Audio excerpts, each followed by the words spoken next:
And this is my video from my Playing Easy Guitar Christmas Carols Book 1 of Silent Night. So this is the music that I've got in the book there. Again, there's some help tips to help us. So let's have a look at this video. So the first part of the song, we've got the notes D. I'm using finger 2 here, and you'll see why in a moment, because if I play the D on fret 3 with finger 2, then I've got my A with finger 1, and that allows me finger 3 to play fret 4 on string 4 for that F sharp there. The counting, I'll play the song with the counting. 1, 2 and 3.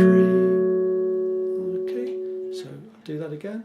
1, 2 and 3. Now here you could keep the notes ringing on as well if you wish. If you can get your fingers around on their fingertips well enough, you should be able to hear a nice chord up here. And now we've got them ringing together. You don't have to do that. I'll just play them separately for now, and we'll see what it sounds like. I'll play the first little introduction part before we start the melody.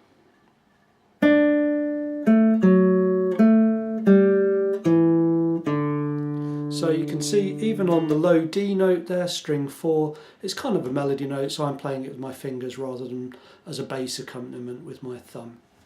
So that takes us to the melody. Here's a little help tip for you that might be interesting. We can play obviously the D and the A together, and then you could play the second string B, and then come back to the A, so it would sound like this. 1, 2 and 3, which is okay, but I prefer to play my B on fret 4, that's fret 4 of string 3, the B there. And it just gives me more control over that note as opposed to it being an open ringing sound note.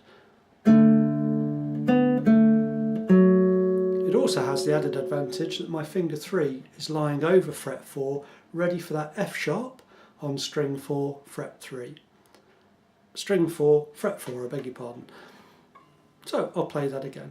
2, 3, bar 6. 1, 2 and 3. 1, 2, 3. So getting the idea of how that note sounds now.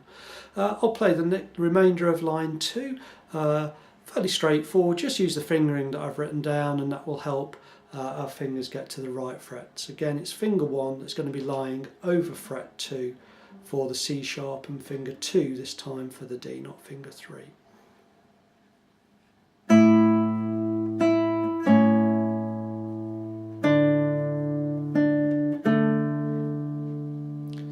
So I'll play those two lines together. Let's see what that sounds like.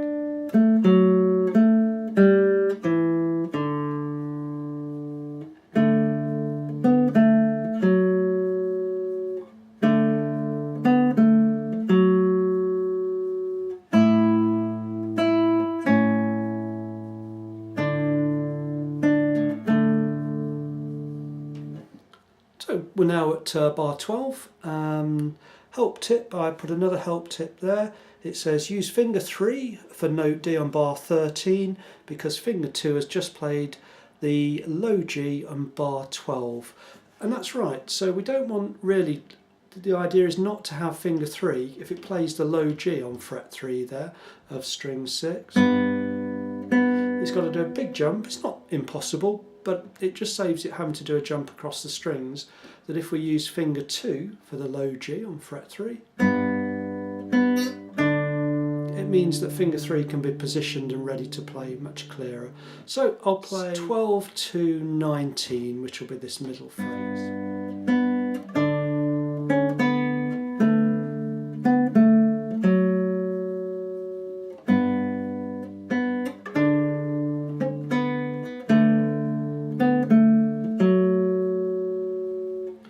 And this starts to take us now to the outro part of the song. I'll just play the remaining 3 bars of line 4.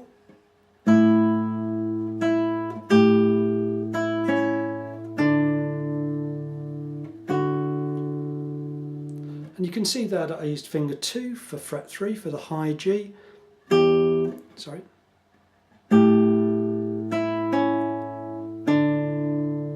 Then finger 1 for the high F sharp. And then we're back to like the introduction section.